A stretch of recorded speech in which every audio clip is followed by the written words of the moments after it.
இன்றைக்கி எங்கள் வீட்டில் நான் கீரை குழம்பு வைக்க போகிறேன். இந்த கீரை வந்து எங்களுடைய தோட்டத்தில் விளைஞ்ச கீரைங்க. நான் போயிட்டு இந்த கீரையை அறுவடை பண்ணுறதுக்கு முன்னாடியே என்னோடய அத்தை எல்லாத்தையுமே பிடுங்கிட்டு வந்துட்டாங்க. இதுதான் அந்த கீரைகள். இன்றைக்கி வந்து நாங்கள் பறிச்சிருக்கிறது அரைக்கீரை. இந்த கீரையை தான் இப்போ வந்து குழம்பு வைக்க போகிறேன். என்னோடய அத்தை கீரையை க்ளீன் பண்ணிகிட்ருக்கேன். அந்த டைமுக்குள்ளேயே நான் பால் போட்டு அவங்களுக்கு டீ போட்டு கொடுத்துட்டேன். நானும் குடிச்சிட்டேன். அதுக்கப்புறமா முட்டை ஒரு அடுப்பில் வேக போட்டுட்டேன்.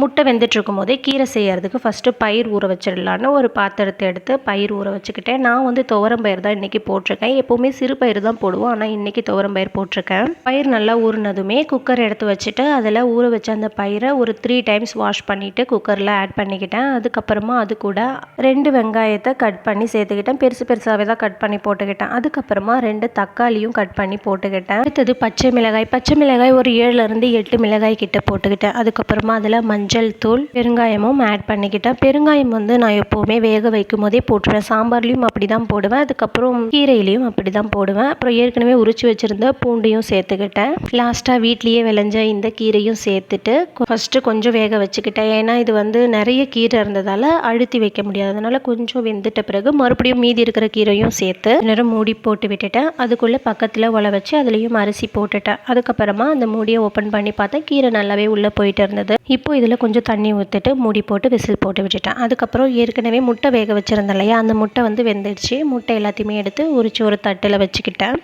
அதுக்கப்புறம் இந்த முட்டையை வந்து பாதி பாதியாக கட் பண்ணிக்கிட்டேன். அதுக்கப்புறம் அதுக்கு வந்து அந்த மசாலா ரெடி பண்ணிவிட்டேன். மிளகாய்த்தூள், இஞ்சி, பூண்டு விழுது, உப்பு சேர்த்து நல்லா கலக்கிட்டு அதுக்கப்புறம் தோசைக்கல்லில் எண்ணெய் ஊற்றி அதில் அதை ஊற்றிட்டு ஏற்கனவே கட் பண்ணி வச்சுருந்தா அந்த முட்டையெல்லாம் எடுத்து அதில் சேர்த்துக்கிட்டேன். மூடி போட்டு விட்டால் கொஞ்சம் நேரத்துலேயே வெந்துடும். வெந்ததுக்கப்புறமா திருப்பி இன்னொரு பக்கம் போட்டுட்டு மறுபடியும் மூடி போட்டு அண்ணன் அடுப்பில் வச்சுட்டு இந்த சைடு கீரையை தாளிக்க ஸ்டார்ட் பண்ணிட்டேன். தாளிக்கிறதுக்கு முன்னாடி மிளகாய் வத்தல் வந்து வீட்டில் ரொம்ப நாளாகவே கிடந்துச்சு. அத்தை திட்டிகிட்டே இருந்தாங்க, அதை எடுத்து வறுத்துடு இல்லைன்னா வீணாயிடும். அதனால் இன்றைக்கி அதை வறுத்துடலான்னு கடையில் எண்ணெய் ஊற்றி ஃபஸ்ட்டு அந்த மிளகாய் வத்தலை போட்டு நல்லா ஃப்ரை பண்ணி எடுத்துக்கிட்டேன்.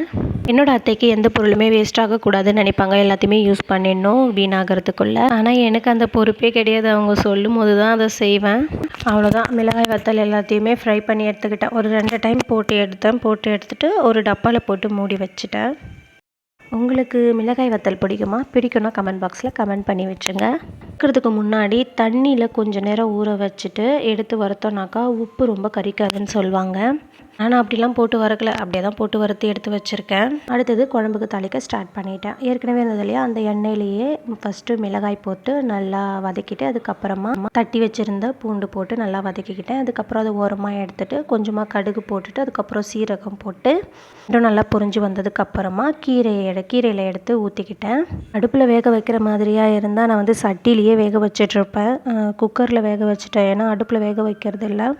இதில் தான் கடையும் போது ஒரு வீடியோ எடுக்கலான்னு தான் நினச்சேன், சரி எடுக்கல. அதுக்கப்புறம் அவ்வளோதான், கீரையும் ரெடி பண்ணியாச்சு, முட்டையும் ரெடி பண்ணியாச்சு, சாதமும் ரெடி பண்ணியாச்சு. இன்றைக்கான வேலை காலையிலேயே முடிஞ்சு போச்சு. அடுத்தது என்ன, சாப்பிட வேண்டியதான் பாக்கி. ஒரு பிளேட் எடுத்து அதில் சாதம் போட்டுட்டு அது கூட கொஞ்சமாக கீரை குழம்பு ஊற்றிட்டு முட்டை, அதுக்கப்புறமா மிளகாய் வத்தல் வச்சு எல்லாருக்குமே சாதத்தை கொடுத்துட்டேன்.